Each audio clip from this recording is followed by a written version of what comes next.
ممکن ہے؟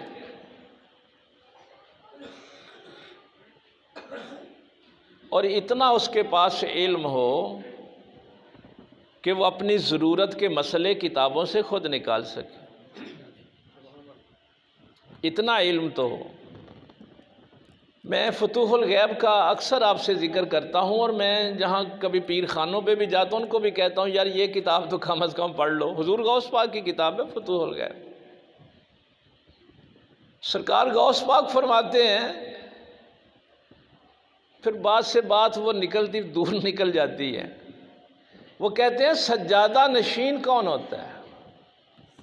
فتوح الغیب میں حضور غوث پاک فرماتے ہیں۔ اچھا یہ میں مزے کی بات بتاؤں، اللہ کے گھر میں بیٹھا ہوں، قرآن کریم میرے سامنے ہے، الا ماشاءاللہ اکثر درباروں پہ جو بیٹھے ہیں ان کو اس لفظ کا معنی نہیں آتا، اکثریت کو نہیں آتا، پتہ ہی نہیں کہ سجادہ نشین کا معنی کیا ہے، لیکن ضد ہے کہ ہمیں پیر مانو، ہم بھی شیخ ہیں۔ سجادہ، سجادہ اس مقام کو کہتے ہیں جس مقام پہ سجدہ کیا جاتا ہے، نشین اس مقام پہ بیٹھنے والا۔ یہ مصلی ہے نا، اس پہ میں سجدہ کرتا ہوں، تو جس مقام پہ سجدے کیے جائیں اس مقام کو سجادہ کہتے ہیں۔ اب شیخ اس دنیا سے چلا گیا تو اس کے سجدوں والی جگہ پہ کون بیٹھے گا؟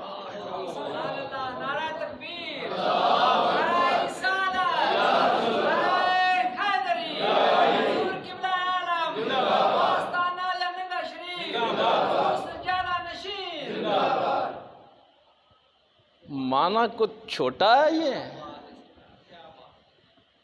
کون ہے جو اس سجدے والی جگہ پہ بیٹھے، اس شب بیداری کا خیال رکھے؟ میرے غوث پاک سرکار یہ معنی بیان کر کے فرماتے ہیں اللہ کی دو صفتیں تو اس کے اندر نظر آنی چاہیے، ایک غفار اور ایک ستار، ایک غفار اور ایک ستار، معاف کرنے والا اور پردہ پوشی کرنے والا۔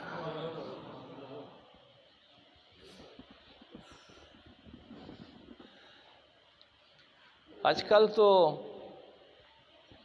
مریداں نو نا پیراں کول اس گلوں بھی چڑکاں پیندیاں کہ تم مینوں نظر نیاز کی دیتی ہے۔ ہائے ہائے ہائے، میرے بچپنے کا یہ واقعہ ہے۔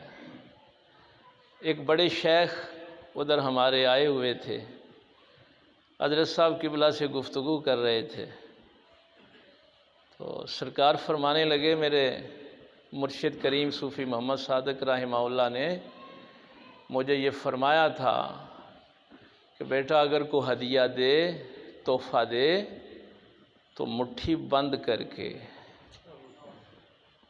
تاکہ کوئی دوسرا اس کو تانا نہ دے کہ اس نے ہدیہ تھوڑا دیا ہے، کس حد تک پردہ پوشی کا خیال کرنا ہے، اور اگر کسی کو دینا ہے تو بھی اسی طریقے سے۔ تو حضور غوث پاک فرماتے ہیں دیکھ لیا کرو کہ جو اپنے آپ کو سجادہ نشین کہتا ہے وہ سجدوں کا خیال کرتا ہے کہ نہیں کرتا۔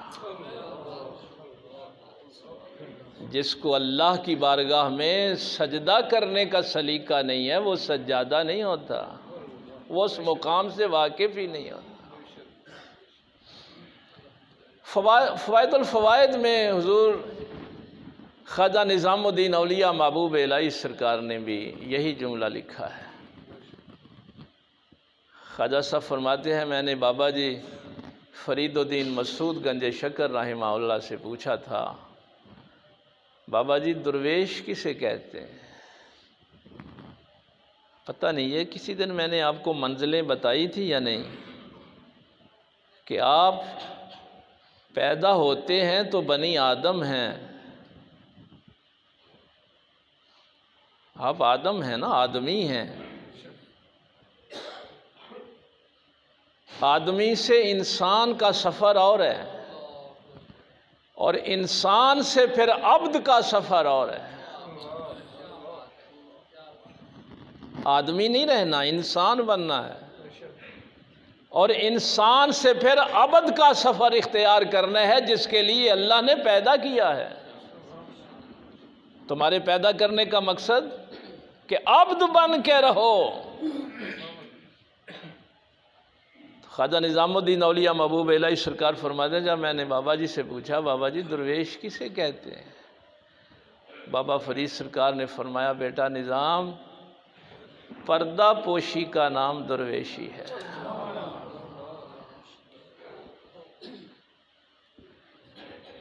تو میں نے جب حضور غوث پاک کی یہ کتاب فتوح الغیب دیکھی تو آپ فرماتے ہیں کہ جس میں اللہ کی یہ دو صفات کا مظہر ہو، اس سے ظاہر ہوتی ہوں.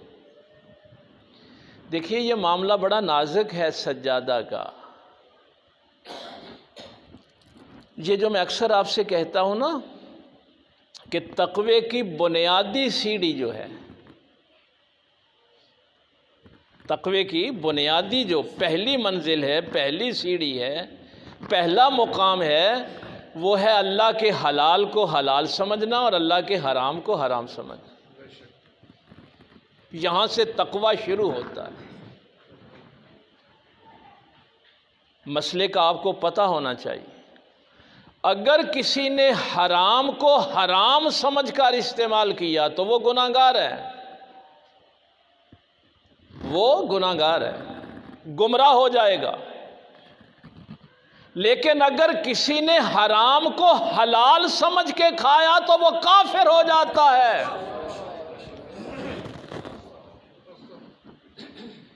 اللہ کسی چیز کو حرام کہے اور بندہ کہے کہ یہ حلال ہے، یہ بڑا نازک معاملہ ہے. اللہ کے واجبات کو اگر کوئی مذاق اڑاتا ہے، اسی کدی ساری نمازاں نہیں پڑھی ہیں. نماز کس نے کہا ہے اقیم الصلاۃ؟ خالق کا حکم ہے. یہ 5 وقت کی نماز تو صرف تیرے مسلمان رہنے کے لیے. جیسے حلال اور حرام میں اللہ کے حلال کو اگر کوئی حرام کہہ دے، وہ بھی اپنے ایمان کی فکر کرے.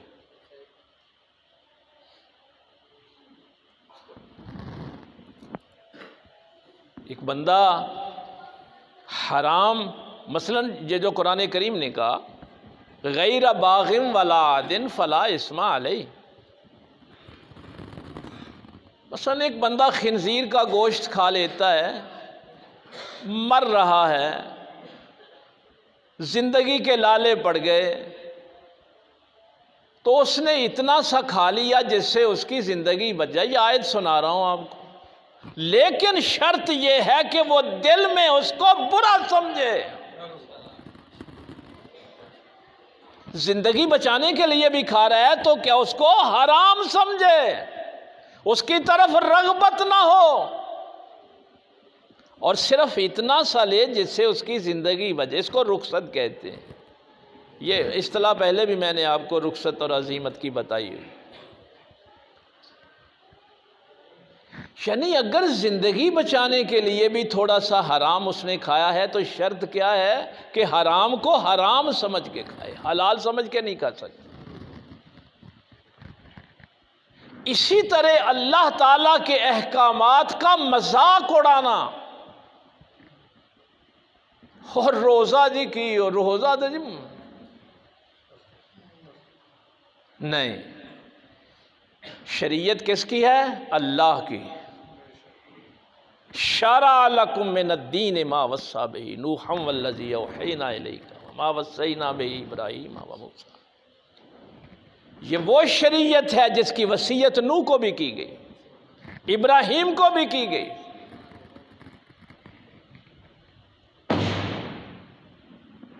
شریعت جو ہے یہ راستہ کس کا ہے؟ اللہ کا،